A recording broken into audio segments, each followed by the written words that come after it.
હું તો એમ કહું, તમારામાં ઓકાત, તમારામાં તેવડ હોય તો આરક્ષણ નાબૂદ કરવા માટેનું આંદોલન ચાલુ કરો. એટલા બધા જો પાણીયારી ના હો તો થાવ ભેગા. સ્ત્રીઓને ભણવાનો અધિકાર નહોતો, શૂદ્રની સ્ત્રીઓને ભણવાનો અધિકાર નહીં. એને ભણાવો ને તો દેવ કૃપાયમાન થાય. આવું તો એ ફેલાવતા. આ વાસ્તવિકતા છે એટલે આરક્ષણ આપ્યું છે, કોઈ ભીખ નથી. 1960 જ્યારથી બંધારણ અમલમાં આવ્યું ત્યારથી એસસી અને એસટી સમુદાયનું આરક્ષણ ચાલુ થઈ ગયું. ઓબીસી સમાજને 40 વર્ષ સુધી આરક્ષણથી વંચિત રાખવામાં આવ્યા. તો આજે ટણપાવા વાત કરે કે આરક્ષણ 10 વર્ષ માટે જ હતું, તો ઓબીસી ને 40 વર્ષ પછી ચાલુ કર્યું.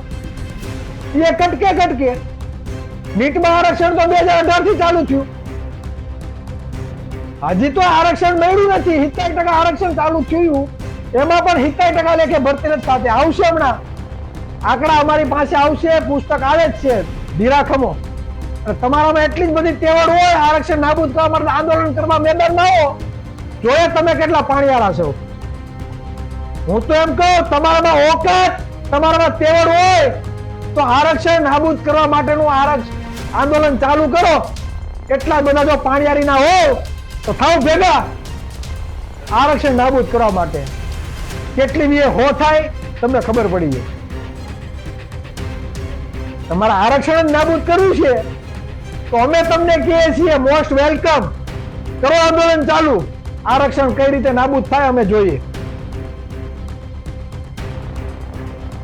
તમારી ઓકાત નથી આરક્ષણ નાબૂદ કરવાની. હજી આરક્ષણનો લાભ મળ્યો નથી તો તમે આરક્ષણ કાઢવાની વાત કરો છો. આરક્ષણ એ કોઈ ભીખ નથી. આરક્ષણ એ કોઈ ભીખ નથી. આરક્ષણ શા માટે આપવામાં આવ્યું? કે તમે જેને નીચ ગણો છો, તમે જેને નીચી જ્ઞાતિના ગણો છો ને, એ જ્ઞાતિ ઉપર જે અન્યાય અને અત્યાચાર થતા હતા. ખેતરમાં અનાજ પાક્યું હોય તો ખેતરમાંથી અનાજ નહીં લેવાનું. ગામનો કૂવો હોય તો કૂવામાંથી પાણી નહીં લેવાનું.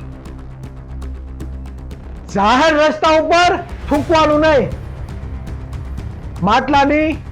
માટીની મટકી રાખવાની, આગળ પાછળ સાવરણો બાંધવાનો, થૂકવાનું નહીં. આપણા પગલા પડે તો પાછળ સાવરણો બાંધ્યો હોય, પગલા સાફ થતા જાય. હુકામે કે જે ધર્મના ઠેકેદારો પોતાની જાતિને ઉચ્ચ ગણે છે, શૂદ્રના જે પગલા પડેલા હોય તેમાં આ લોકોના પગલા પડવા જોઈએ નહીં, નકર અભડાઈ જાય. એટલે શૂદ્રના લોકોને પાસે સાવરણો બાંધવામાં આવતો, એના પગલા સાફ થઈ જાય. આ જ્ઞાતિવાદ હતો. દેવદાસી પ્રથા હતી. વાંચજો કોઈક સર્ચ કરીને. શૂદ્રના પરિવારમાં કોઈ શૂદ્ર વ્યક્તિના લગ્ન થાય એટલે એને સ્ત્રીને ધર્મના ઠેકેદારો માટે પંડિતોની ન્યા મૂકવામાં આવતી. અઠવાડિયું યુઝ એન્ડ થ્રુ ઉપયોગ કરવામાં આવતો. અને આ સ્ત્રીના પેટેથી જેનો જન્મ થાય તો એમ કે એ તો હરિનો જન છે. આ સતી પ્રથા હતી. જે તણપાઓને ખ્યાલ ના હોય તો ઇતિહાસ વાંચીને જોજો કે આરક્ષણ શા માટે આપવામાં આવ્યું. આર્થિક આધાર ઉપર આરક્ષણ નથી આપવામાં આવતું. બાબા સાહેબ આંબેડકરે આર્થિક આધાર ઉપર આરક્ષણ નહોતું આપ્યું. જે લોકોને જ્ઞાતિગત ભેદભાવ કરવામાં આવતા, જેને લીધે એને શિક્ષણ આપવામાં નહોતું આવતું,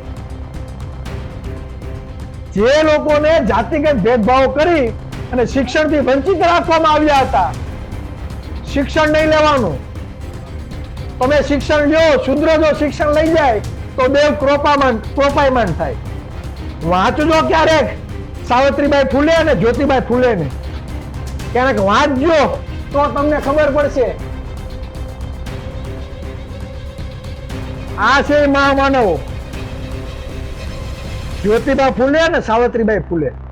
આનો ઇતિહાસ વાંચજો તો તમને ખબર પડશે કે એ જે મહામાનવ હતા તેણે કઈ ક્રાંતિ કરેલી આપને શિક્ષણ મળે એના માટે. સ્ત્રીઓને ભણવાનો અધિકાર નહોતો. શૂદ્રની સ્ત્રીઓને ભણવાનો અધિકાર નહીં. એને ભણાવો ને તો દેહ ક્રોપાયમાન થાય. આવું તો એ ફેલાવતા. દીકરીને દૂધ પીતી કરી દેવામાં આવતી. કોઈ સ્ત્રીનો પુરુષ મરી ગયો હોય તો તેને એના ઘરવાળાની સાથે જ એને સતી કરી દેવામાં આવતી, સળગાઈ દેવામાં આવતી જીવતી. દીકરીનો જન્મ થાય એટલે દૂધમાં ડબોળવામાં આવતી, દૂધ પીતી કરી દેવામાં આવતી.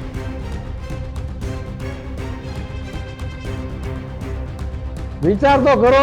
અનાજ લેવાનો અધિકાર નહીં, પાણી પીવાનો અધિકાર નહીં. તમારા ગામમાં મંદિર હોય, રામજી મંદિર, રણછોડરાય નું મંદિર કે કોઈ બી દેવી દેવતાનું મંદિર હોય, શૂદ્રના લોકોને મંદિરમાં પ્રવેશ નહીં.